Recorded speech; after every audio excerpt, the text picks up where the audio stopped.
نواب شاہ والے اگر تھک گئے ہیں تو میں وآخر دعوانا الحمدللہ رب العالمین کہہ دیتا ہوں، لیکن پھر آواز تو ان گھروں تک جانی چاہیے اور ان کو پتہ لگنا چاہیے کہ میدان میں محمد عربی کے غلام آئے بیٹھے ہیں۔ لبیک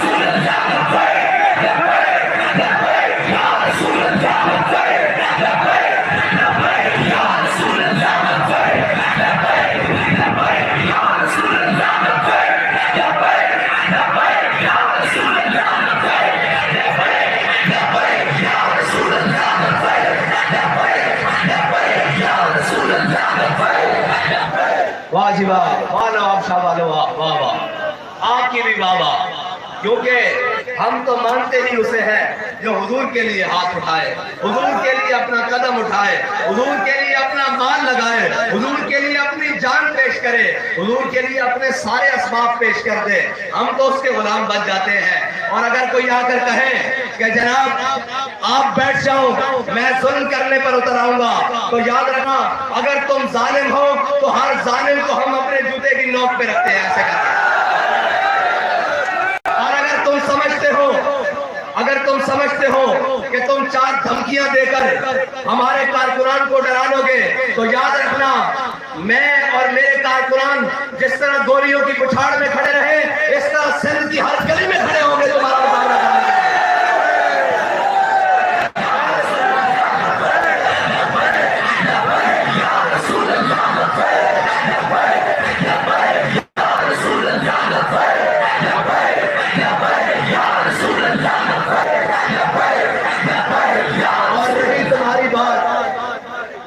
نہ چھیڑو کسے، یہ بازو میرے آزمائے ہوئے ہیں، میں جانتا ہوں تم کتنے دلیر ہو اور مجھے تمہاری اوقات بھی پتا ہے۔ خبردار کسی نے تحریک لبیک کے کسی کارکن کی طرف میلی آنکھ بھی دیکھی۔ ہاں ہمارے بابا نے ہمیں سبق پڑھایا ہے، ہمارے قائد نے، کہ ضعیف اگر نظر پڑے رسول کا جماعت بن۔ ہمارے قائد نے ہمیں بتایا کہ اگر کوئی کمزور آ جائے تو اس کے سامنے آپ نے حضور کے جمال کا مظہر بن جانا ہے، نرم ہو جانا ہے، بچ جانا ہے، اسے اس کے آگے جھک جانا ہے۔ ضعیف اگر نظر پڑے رسول کا جمال بن، اور ظالم اگر آئے نظر قہر ذوالجلال بن۔ پھر یاد رکھنا، پھر ہم اللہ کا قہر بن کر اس ظالم کے سر پر ٹوٹ پڑتے ہیں۔ پھر ہمیں پرواہ نہیں ہوتی کہ کوئی سامنے کتنا دلیر ہے، اور سامنے کوئی کتنا طاقتور ہے، اور سامنے کوئی کتنا بڑا جاگیردار اور وڈیرا ہے۔ پھر ہم لبیک کا نعرہ لے کر میدان میں نکل آتے ہیں۔ پھر نہ ہمیں سر کی پرواہ رہتی ہے، نہ اپنے گھر کی پرواہ رہتی ہے۔ پھر ہم اس وقت ہی جاتے ہیں جب اس کا تختہ الٹ کر اس کو لندن بھیج دیتے ہیں۔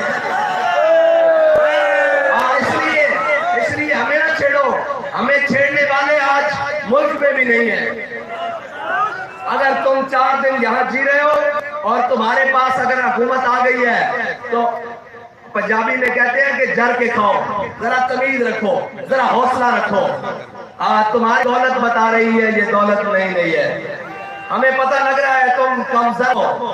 اور خبردار ہمارے امیدواران، ابھی تو یار الیکشن کا میدان لگا ہے، ابھی تو تم سے بہت سارے حساب باقی ہیں جو تحریک لبیک پاکستان نے تم سے چکانے ہیں۔ تم سب کا گریبان پکڑ کے پوچھنا ہے، اور 70 سال اس قوم کو لوٹ کر کھانے والوں کشمیر کس نے بیچا ہے؟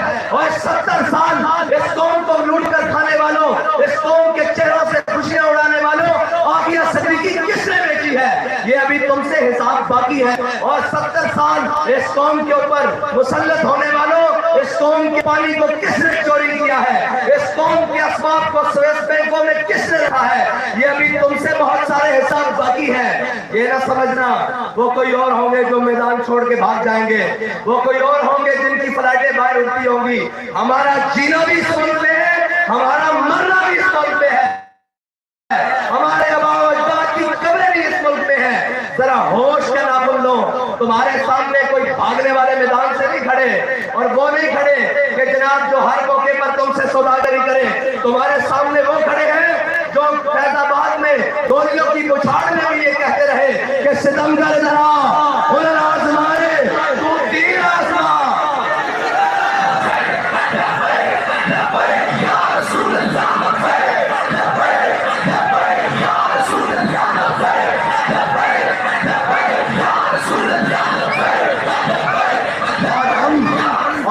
باتیں زبانی کلامی نہیں کرتے، ہم باتیں زبانی کلامی نہیں کرتے، نہ ہمارا زبانی کلامی کوئی کام ہے، ہماری باتیں بڑی امن ہیں۔ اور یاد رکھنا، تم ہمیں لاوارث نہ سمجھو، ہم وارثوں والے ہیں، اور ہمارے وارث بڑے تگڑے ہیں، ان سے تگڑا کائنات میں کوئی نہیں، اور سب سے تگڑے ہیں ہمارے وارث جو ہیں، بڑے تگڑے ہیں۔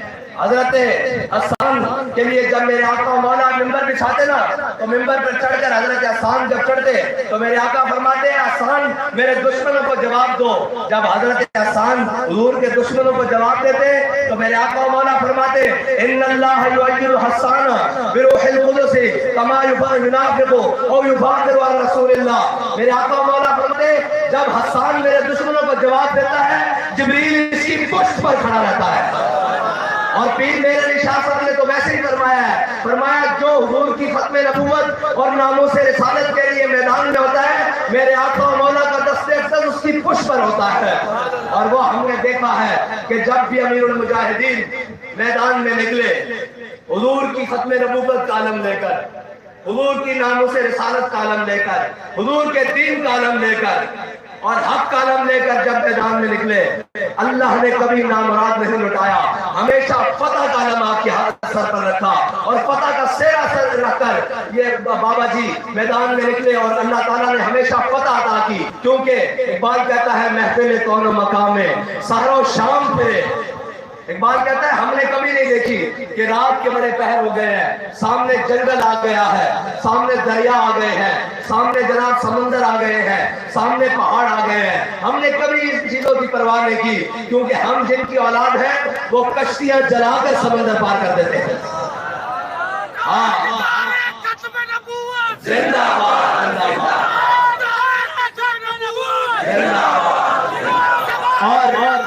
اور شاید تمہاری تاریخ میر جعفروں اور میر صادقوں سے بھری ہوگی، ہماری تاریخ میں تو یہ لکھا ہوا ہے، اور ہمارے وارثوں نے ہمیں بتایا ہے کہ جینا کیسے ہے۔ اگر کوئی ظالم بن کے آ جائے، انہوں نے کہا شیر کی ایک دن کی زندگی 100 سالہ گیدڑ کی زندگی سے بہتر ہوتی ہے۔ ہمیں پتا ہے ہم نے شیر بن کے کیسے میدان میں رہنا ہے، اور یاد رکھنا ہمارے ساتھ ٹکر نہ لینا، ورنہ محفل کون و مقام میں سارو شام پھرے لے کے میں توحید صفت جام پھرے، قوم دشت میں لے کے تیرا نام پھرے، اور تجھ کو معلوم ہے کبھی ناکام پھرے۔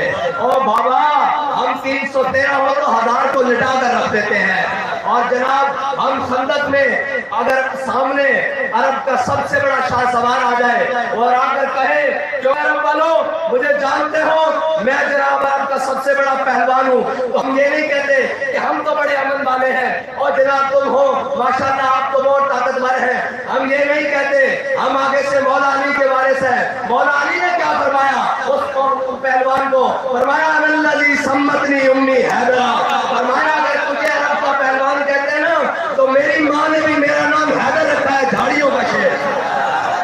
اور صحابہ کہتے ہیں مولا علی جب اس کے سامنے گئے اور اتنی دھول اٹھی، اتنی جناب مٹی اڑی کہ دونوں کی صرف تلواریں، مولا کائنات اور عمر بن اپنے ملک کی تلواریں ٹکرانے کی آواز آئی۔ پھر تھوڑی دیر بعد جب دھول چھٹنے لگی تو مولا علی تکبیر بلند کرتے ہوئے باہر آئے۔ ہاں ہمارے ساتھ نہ چھیڑو، ہم وہ نہیں ہیں جو تمہیں غلط فہمی ہے کہ جناب کوئی پٹاخہ چلے اور شاہ صاحب فرما رہے تھے بھاگ جائیں۔ ہم نے تو اپنے قائد سے وعدہ کیا ہے کہ نہ سر جھکا کے جیے نہ منہ چھپا کے جیے، ستمگر کی نظروں سے ہم وہ ہیں۔ اور انشاءاللہ اب حضور کے دین کا سورج پاکستان میں طلوع ہوگا، انشاءاللہ طلوع ہوگا۔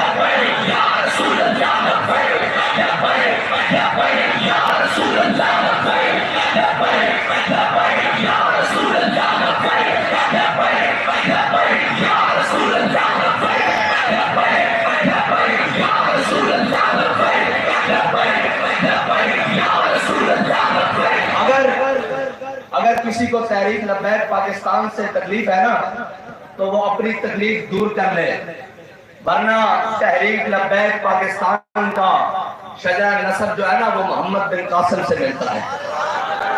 ہاں پھر وہ عمر نہیں دیکھتے، پھر وہ لشکر لے کر آ کر راجہ دہر اور اس کی اولاد اور اس کے جناب پورے ذریت کو لتاڑ کے رکھ دیتے ہیں. ہاں تو اس بات کو نہ روکو, تمہاری آپس کی چپکلشیں اور مقامی سیاستیں ہوں گی. تحریک لبیک پاکستان امت کا بیانیہ لے کر میدان میں کھڑی ہے, اور امت کا بیانیہ ہے جس کو آج شرق اور غرب میں آج انگریز ہو, انگریز مسلمان ہو یا جناب بنگالی مسلمان ہو, ہندوستانی مسلمان ہو یا برازیلی مسلمان ہو, کہیں کا بھی رہنے والا ہو, آج وہ جو میرے قائد نے بیانیہ دیا تھا حضور کی حدیث پاک کے من سب نبی جن, آج وہ امت کے بچے بچے کی زبان پر جاری ہو چکا ہے. اور زبان پر صرف جاری نہیں ہو چکا بلکہ اس کے ہاتھوں میں بھی اب وہ قوت آ چکی ہے جس قوت کے بارے میں بابا جی فرماتے تھے کہ قوت سلطان و امیر از لا الہ اور حیبت مرد فقیر از لا الہ. وہ قوت آ چکی ہے جو اسلام کی نشاط ثانیہ کے کام آئے گی انشاءاللہ, اور اسلام کا سورج انشاءاللہ آپ طلوع ہو کر رہے گا. بابا جی فرماتے تھے بڑی ہو گئی, بڑی اندھیر نگری تم نے مچا لی, 3 صدیوں سے تم نے مسلمانوں کو نکال کر رکھا, تمہیں جہاں موقع ملا تم نے مسلمانوں کو مارا, عراق میں مارا, فلسطین میں مارا, لبنان میں مارا, برما میں مارا, شام میں مارا, کشمیر میں مارا, لیبیا میں مارا, افغانستان میں مارا. لیکن اب تمہیں مسلمان انشاءاللہ اسی زبان میں جواب دیں گے جس زبان میں خالد بن ولید دیا کرتے تھے. انشاءاللہ مسلمان اب تمہیں اسی زبان میں جواب دیں گے جس زبان میں حضرت مثنیٰ دیا کرتے تھے.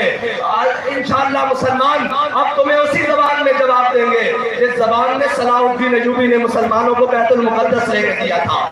اور میرے سے کچھ سنتے ہو, میں بڑی سخت بات کر جاؤں گا. اور تمہاری اوقات کیا ہے جنہوں نے جب سے پاکستان بنا ہے اکثریت وقت میں ملک کے اندر حکومت کی ہو اور صوبے کے اندر حکومت کی ہو, جو ایک اسمبلی کے اندر مسجد نہ بنوا سکے وہاں بھی لبیک کے شعر کو کام کرنا پڑے. تم بات کرتے ہو ان کے ساتھ جنہوں نے گردنیں حضور کے لیے رکھی ہوئی ہیں, تم ان کے ساتھ بات کرتے ہو. بابا جی فرمایا کرتے تھے یہ منہ اور یہ مسور کی داد, خبردار کوئی ہمارے کینڈیڈیٹ کے دروازے تک بھی گیا تو یاد رکھنا تم ہمارے کینڈیڈیٹ کے دروازے تک گئے, ہم تمہارے گھروں میں گھس جائیں گے.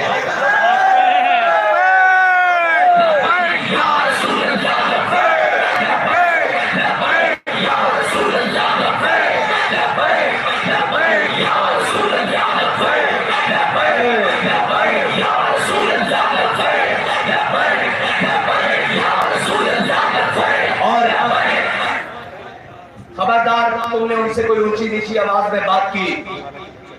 لبیک والے لاوارث نہیں ہیں, یہ وارثوں والے ہیں. اور لبیک والے پھر گیدڑ بھبکیاں اور دھمکیاں نہیں دیتے, یہ پھر دروازے پہ آ کر بات کرتے ہیں کہ ادھر آ تجھے بتائیں کیسے بات ہوتی ہے. لہذا بابا جی فرماتے تھے جڑے وہ ہوتے ہیں جڑے میدان اشغال کرتے ہیں. مرد وہ ہوتا ہے جو میدان میں مقابلہ کرتا ہے, عورتوں کی طرح پیچھے سے چھپ کر سازشیں نہیں کرتا. ہم تمہیں بڑا واضح پیغام دینا چاہتے ہیں کہ تحریک لبیک پاکستان کے مشن کو روکنا اور اس کے بیانیوں کو روکنا اور اس کے کارکنان کو روکنا تمہارے باپ امریکہ کے بس کی بات نہیں. تم کیا چیز ہو؟ یہ امت اب جاگ چکی ہے, یہ امت اب جاگ چکی ہے. اس امت کے بیٹے اب جوان ہو چکے ہیں, ان کے جذبے جوان ہو چکے ہیں, ان کی ماؤں کی دعاؤں کے لیے ہاتھ اب اٹھ چکے ہیں, ان کے بزرگوں کی جناب نیک خواہشات اور تمنائیں اب اپنے بچوں کے ساتھ ہیں. اب ہم انشاءاللہ ہر میدان میں ہر ظالم کے ہاتھ میں منہ دیں گے اور جبڑا توڑ کے پھینک دیں گے انشاءاللہ. ہمیں کسی کی پرواہ نہیں. اگر تم جان دینے کے لیے آتے ہو تو بابا جی فرماتے تھے ہم وہ نہیں کہ جنہوں نے قدم بڑھائے ہیں, ہم وہ ہیں جنہوں نے حضور کے لیے گردنیں بڑھائی ہوئی ہیں انشاءاللہ. انشاءاللہ کوئی کسی غلط فہمی میں نہ رہے, کسی کو کوئی غلط فہمی نہیں ہونی چاہیے. تمہیں 4 دن کی حکومت ملی ہے, وہ بھی مان تان کے اور وہ بھی ضمانتوں پر. تم اپنی خیر مناؤ, ہماری طرف مت آؤ.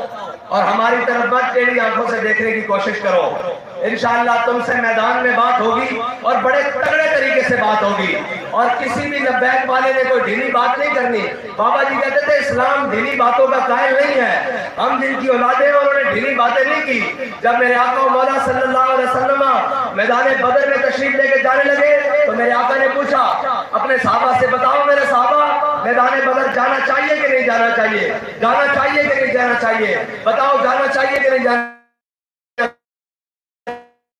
چاہیے. حضرت سعد بن موڑے ہوئے, کہا حضور ہم سے پوچھتے ہیں سل حبال من شیطا وقتا حبال من شیطا سالم من شیطا آدھے من شیطا خود من امبالنا ما شیطا وادنا ما شیطا. یا رسول اللہ بدر تو یہ کھڑا ہے, حکم دے کیسے اور کس طرح سے جنگ چھیڑ کے رکھ دیں گے, حکم دے گھوڑے سمندروں میں ڈال دیں گے. اور اقبال سے پوچھتے ہیں اقبال انہوں نے کون سے گھوڑے سمندروں میں ڈالنے تھے؟ غزوہ بدر میں تو مسلمانوں کے پاس 2 گھوڑے تھے, 8 تلواریں تھی, کون سے گھوڑے ڈالنے تھے؟ اقبال ہمارے لیے بتا کر گیا ہے کہ تم نے اسباب سے پریشان نہیں ہونا, تم سے یہ پریشان نہیں ہونا کہ ان کے پاس بڑی بڑی گاڑیاں ہیں, ان کے پاس بڑے بڑے بنک بیلنس ہے. اقبال کہتا ہے ہر کے عشق مصطفیٰ سامان باہر و بردر گوشہ دامان. اقبال کہتا ہے جس کے دل میں حضور کائنات کی ساری نعمتیں اس کی جیب میں موجود ہوتی ہیں.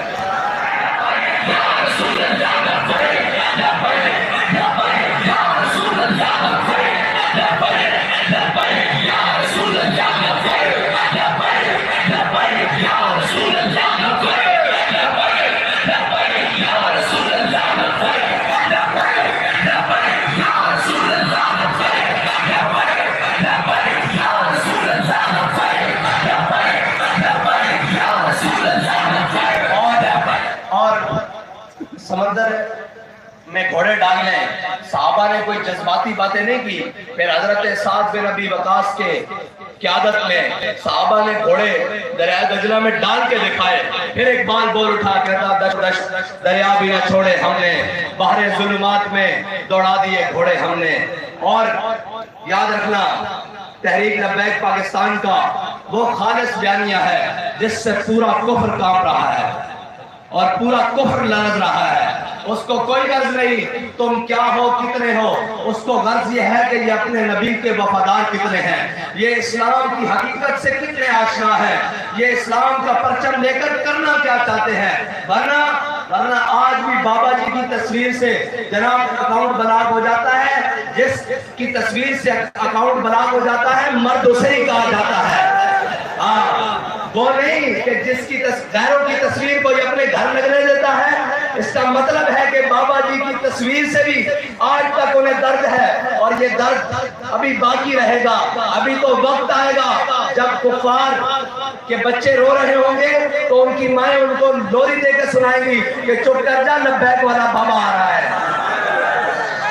ابھی وہ وقت دیکھے گی دنیا انشاءاللہ. اور ہمارا بیانیہ, ہماری باتیں یہ صرف باتیں نہیں ہیں, یہ عمل ہے. اور یہ عمل نہ گولیوں کی بچھاڑیں روک سکی, نہ گرفتاریاں روک سکی, نہ جناب جیلیں روک سکی, نہ ظلم و تشدد روک سکا, نہ جناب ہمارے شہیدوں کا خون لے کر روک سکی, نہ ہمارے زخمیوں کو جناب سینے اور جناب جسم پھاڑ کر روک سکی. یہ جناب جاری رہے گا کیونکہ بابا جی فرما کر گئے ہیں لطف سجن دم بدم کہرے سجن گاہ گاہ اینج بھی سجن واہ واہ اینج بھی سجن واہ واہ. اللہ تعالیٰ مجھے اور آپ کو حضور کی محبت عطا فرمائے اور حضور کے دین کے لیے میدان عمل میں ہمیشہ کھڑے ہونے کی توفیق عطا فرمائے. اور اسی جذبے کے ساتھ جس جذبے کو بابا جی بیان کر دیے گئے کہ ہم سوئے حشر چلیں گے شاہ ابرار کے ساتھ اور قافلہ ہو کر قافلہ سالار کے ساتھ. نواب شاہ والوں ایک نعرہ ہو جائے تاجدار